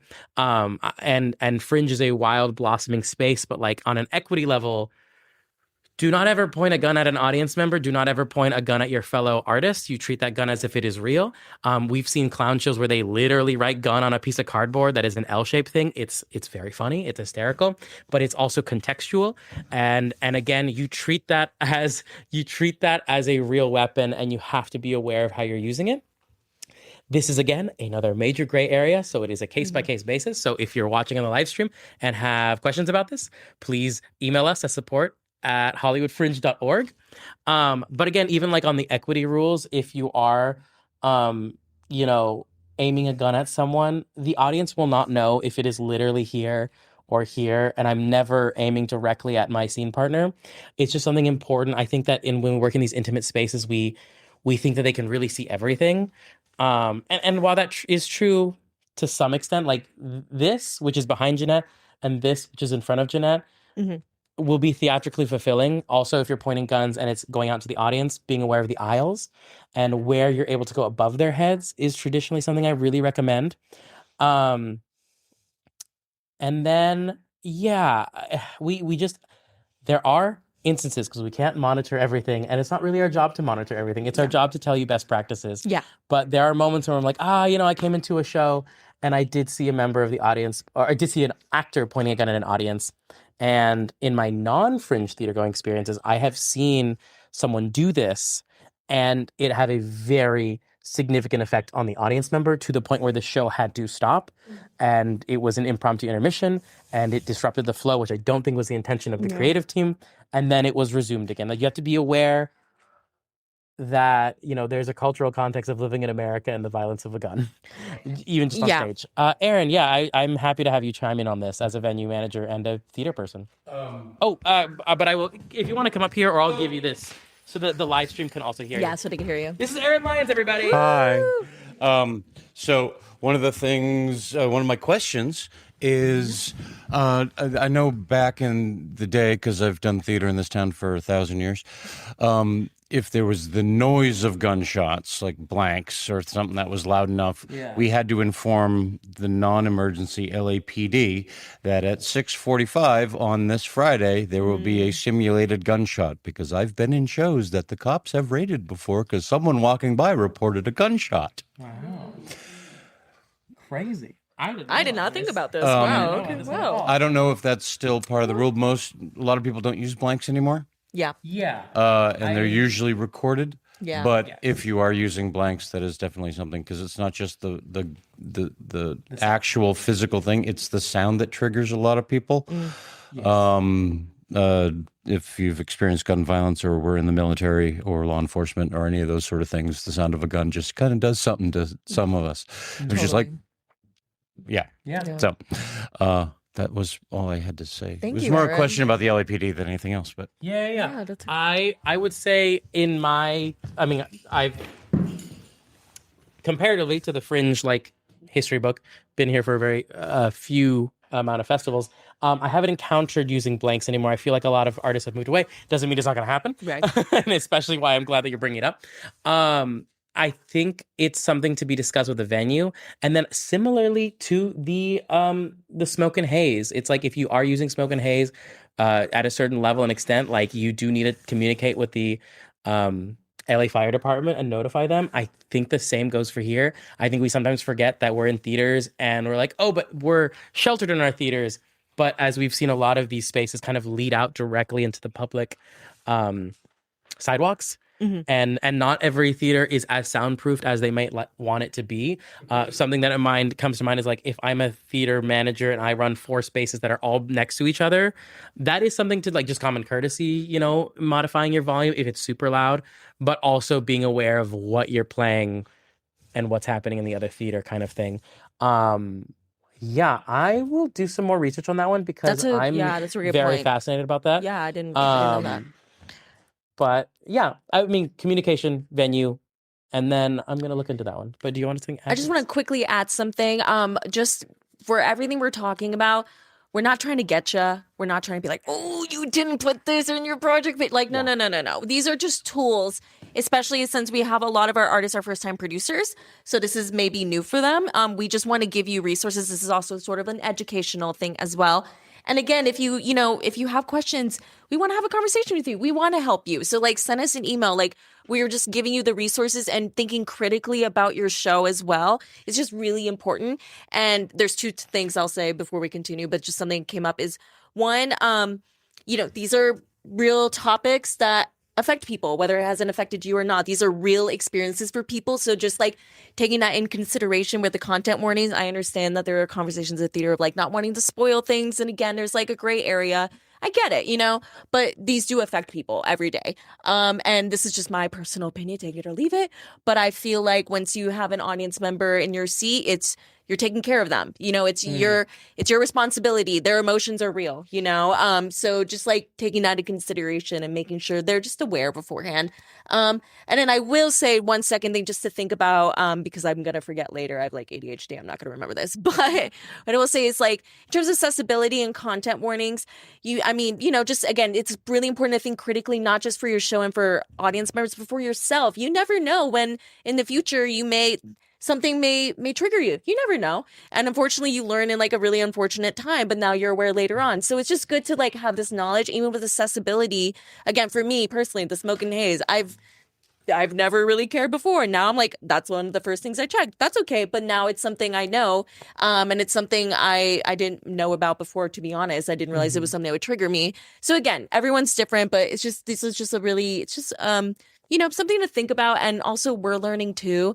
Every year we're changing. I mean, the amount of times we've already been like, we need to look into that. That's a good question. You know, we're learning too. So this is something that we're growing together. So we're just okay. Yes. Right? I just wanted to add something I that want to add, because we were talking about this panel in preparation, and you had brought this up, and then I wanted to talk about this too, where it's you're absolutely more than welcome, and I think you have responsibilities as artists to challenge your audience.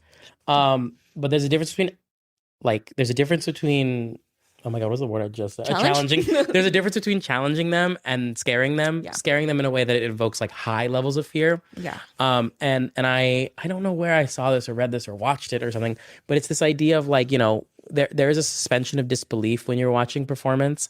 And someone was equating it to magicians, and I was like, what do you mean? I'll listen now. What are you talking about? And it's this thing of like, when you're watching a magic show, you understand there is magic and it's not real. The woman isn't actually being sawed in half, and you're more in marvel of how the trick is accomplished and that it's able to be pulled off in such a flawless way.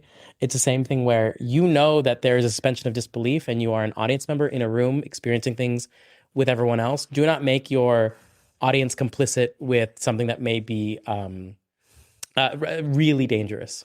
It's not a comfortable position to be in, and it's also not a comfortable position to be in as an audience member, having to be like, is this real? Like, did that bottle really just break? Was that actually a dangerous thing that happened? Breaks them out of it. And now they're concerned for your safety. Exactly. Exactly. That's our type 5. We'll go on to the next thing. Great. Yeah, we're how are we doing on 3? 47. Okay, good. We'll see. Well, we got. Let's go. Okay. We've already talked about personal accessibility requests that audiences can message you. This will get explored again on where that lives. In web sessions number 2, when people are buying tickets. But essentially, yes, the audience can ask for requests. Again, if you do programs, they may ask for large print programs. It's totally okay, in my experience, to be like, we have a large print program, but this is a loaner program, and we'd like it back by the end of the show. Yeah. At the end of the day, printing programs, even a one piece, is expensive. It adds up. Yeah. So if that's something you want to do, just know about being aware of large print. We've talked about extra assistants getting to their seat. Something we didn't talk about, which is copy of the script prior to the performance.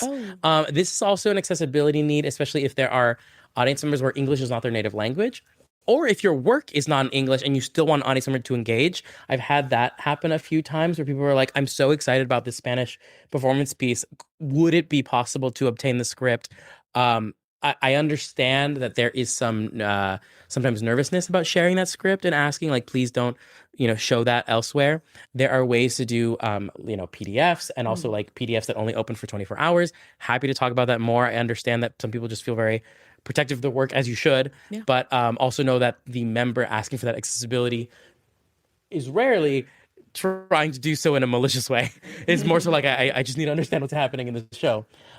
Specific seating request. Yeah. So front row, we talked about how if you have an ASL interpreter, you most likely will want to reserve a couple seats for the ASL requested audience member who will want that service. Or for hard of hearing or visually impaired patrons as well. Yes. Let me just keep going. We've talked about communication with audience. I feel confident that everyone in this room knows what I'm talking about when I say communicate to your audience and communicate with your venue. So I'm going to keep going. Okay. Oh, yeah. This one, we will take a second on. Do you want to take a stab at this one? A little breakdown of some of these? Yeah, I feel bad. You've been talking a lot. Okay, yeah. So I was like, let me help this guy out. Okay, so box office practices. Again, this is another part of your show. We get stuck in the artistic world behind the scenes, but also like that's your audience members' like first introduction to your show. So making sure we are being clear and communicative and taking care of them from the beginning. Clear directions and signage. And again, even like we give big like venue signs to all of our venues that say like Hollywood Fringe venue, whatever number, like we're doing our part as well. So, and your venues might have things as well, but just making sure it's very clear like where your show is, all that fun stuff. Yeah, consider your audience's experience. So again, just being their experience isn't when they sit down, it's when they come to your venue, or even when you email them. That would be another interaction as well. Yes, and this is a big one, I think, for everything we kind of talked about.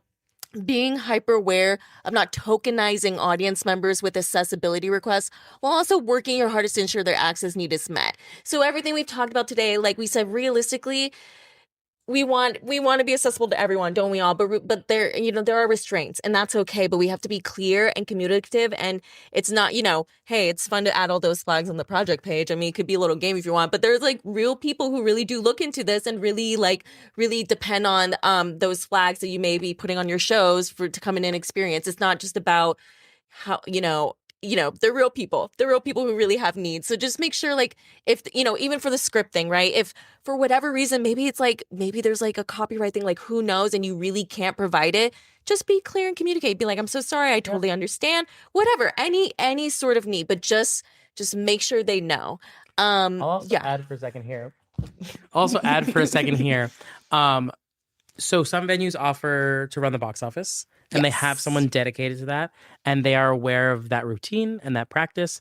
Other venues do not don't have it, don't offer that service, and so they ask that you or someone on your team runs the box office. On the administrative side of this, pick a friend that does really well in social environments. Please. So the support at hollywoodfringe.org email is available to all of you at any time, and we all reply. Right now, it's a 72-hour response time. Yes. During May and June, that goes to 24 response time, and what we see is it's less so artists and now audience members, whether it be for ticketing and things like that.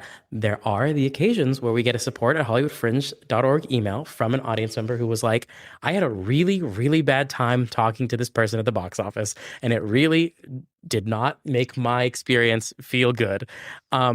We don't have control of that, and an audience member doesn't necessarily know that. They think they work for Fringe, and they don't. So what I just say is please put someone in the box office running it that is a people person or has worked in the service industry or or also knows your show. You know what I mean? Knows your show. I think, to be honest, I've gotten a lot of emails last season where people were, for whatever reason, life happens, but the box office attendant person didn't realize the show was already starting a little later, and communication, that's also really important. So they should know your show, be able to answer questions. And sometimes it might even be your director's running your box office and they know your show like the back of your hand. That's great. Other times it is I'm trading box office slots with a fellow Fringer. Yeah. And they get it. They just don't know the contents of my show. Yeah. It's okay. Honestly, just lead with kindness. We get less complaints if we all lead with kindness. Because there's only so much we can do. And there's also, there's not hey, we're going to give everyone a stern talking to. It's more of we just have to make sure everything's okay. No one's in trouble really at the end of the day because mistakes happen. Yeah. I'm just mentioning that because it has happened. Also, yes, there are signs on every single venue, but I mean, as you're coming into the McCadden, you'll see that the McCadden and the Madani share that patio space. And that does happen where patrons will go into different shows by accident. Same thing at a Broadwater or an actor's company where there's so many spaces, they'll accidentally walk into a different space. So when you're messaging patrons before the show, letting them know exactly where the show is and what's going to happen, and to be on time, because parking, again, that's get here early, let them know. And the reason why you want to message them, because just like today, where I messaged you about the LA Marathon, there's, I believe, Jamaican Mardi Gras that happens on Hollywood Boulevard. I mean, LA Pride happens. Yeah. There's a lot of reasons why Hollywood Boulevard will get super congested and you can't actually get off of Cahuenga and make it to your show on time, especially knowing when the Hollywood Bowl is having shows during June. That's super important, Yes. especially if your show is at 5:00 and people are going to the Hollywood Bowl. It's wild. Just things to be aware of. It's really intense. So all of that. Okay, here's the fun thing. So not following these guidelines may result. We live in a gray area world, and we are not here to police things. Yeah. We're here to give you guidelines, but only. Oh, okay. So this answers Aaron's question, because we've kind of come a different ways on Fringe. So only non-firing guns. This is Fringe's stance. Oh. Your venue will have other restrictions, but your venue will abide by these. I believe. So actually, we will tell them. So only non-firing guns replicas are permitted for use in the Hollywood Fringe Festival shows, and they should never be pointed in the direction of audience members. It happens. We can't supervise all of that. So at the end of the day, I trust you all to some extent to do the right thing. Please This do your best. second one is also huge with our clowning and immersive work. Any physical interaction must be consented to, both in rehearsal, which doesn't always get talked about a ton, and performances. I will also reiterate here, and for the live stream, Hollywood Fringe has a code of conduct. You are required, or you're required. Yeah, you're required. Yeah, you're to required. talk with your rehearsal team on the first day of rehearsals. Read through that packet together. You could print it out. I understand that printing is expensive, so you don't have to, but you need to read through it all together. That talks about Hollywood Fringe best practices, because at the end of the day, you as the primary producer are responsible for your team and your cast of creatives. And we do ask that it's a really good idea, and we do ask you to do it. Read that along on the first rehearsal. Usually, like before you do your table read, if that's your style of doing theater, do it day one, so that everyone knows. Because it's super helpful, and I spent a lot of time with the whole team and the Access board. Like this is a document that has been worked on and evolved, and also have had like, I don't know, plus 30 people eyes on it. Yeah. So we try to cover our bases and make sure that you know what's going on. It also discusses behaviors outside of rehearsals and performances, and just how you should conduct yourself Within the community. Within the community, whether that be virtual spaces like our live stream here, or social media. or social media as well, and office hours. Again, we don't have the capacity to police and say, hey, you shouldn't do this, but we have a conduct at hollywoodfringe.org email specifically for these that does have 24-hour response rates throughout the whole year to kind of catch this. And if something does occur during our in-person spaces, feel free to come to a member of staff, or if you can't find a member of staff, a volunteer who will get a member of staff, because they are not the ones that you need to be talking to. But like, if you just need to find someone, they will send you to us so that you can have that conversation, and we can kind of start that conversation sooner rather than later. Yes. Because we have like a few minutes left, I think. Right? Yeah, I think this is the end. Let's see. Questions asked show. We're skipping that. Final thoughts. Yay! We've been having all these thoughts. We've We're back already here. said all that. Okay, What time great. are we at, Stina? We have like, what, 1 minute? 2 minutes? Okay, all right. Before I go to the room, if there's any questions, are there any questions on the live stream? Great. I mean, well, it's okay. It's okay. I'm like, maybe I think there's a couple of you on there. It's okay. No worries. This is also for viewing after the fact as well. Sure. Are there any questions about some things I covered, about the soapboxes we went on, and the rest of the journey we had, with the remaining? I mean, we can cut the live stream and then just do questions also. But are there any questions? Yeah. Really fast, really simple. In terms of like the ASL interpretation, once I toggle that on like my show page, do I have to worry about finding a person, or is that handled through you guys? That's a great question. The question was, if I toggle the ASL icon on my project page, do I need to, or does Fringe do that for me? Right now, Fringe isn't at a level where we can do that. You clicking that icon means to us that you have someone, or that you are planning on booking someone. It is not us. That's true. Yeah. I mean, well, and again, that's where we give every producer their ability, because I know that there are some fringers even this year that like their cousin is a working ASL interpreter, so they might not be paying them, but they'll be like, it's that familial bond or that friendship bond. But yes, then there are ones where you like, if you go out to sign language company run with a wonderful team, including Nigel, that they will kind of break down what the fees are, and they have done Fringe shows before and Fringe events, so they're aware of what this is. Also mentioning if you're recording it during that time. Oh yeah. There are different fees when you're like a live stream that's going to be up for recording, and there's an ASL interpreter. There's like tends to be a recording fee, or if you're like, no, it's just a live performance, it's a different fee as well. Just things to be aware of when you're like on that journey. Any other remaining questions? This is a great question though. If not. Okay. I think we did it. We did This was so much information, so thank you all thank you guys. for being engaged and asking those questions. Yeah, that was okay. We are going to cut the live stream. And yeah, so bye. Oh yeah, Stina, it's just like that. Thanks, live stream. stream. Yeah. You go for it. Thank you.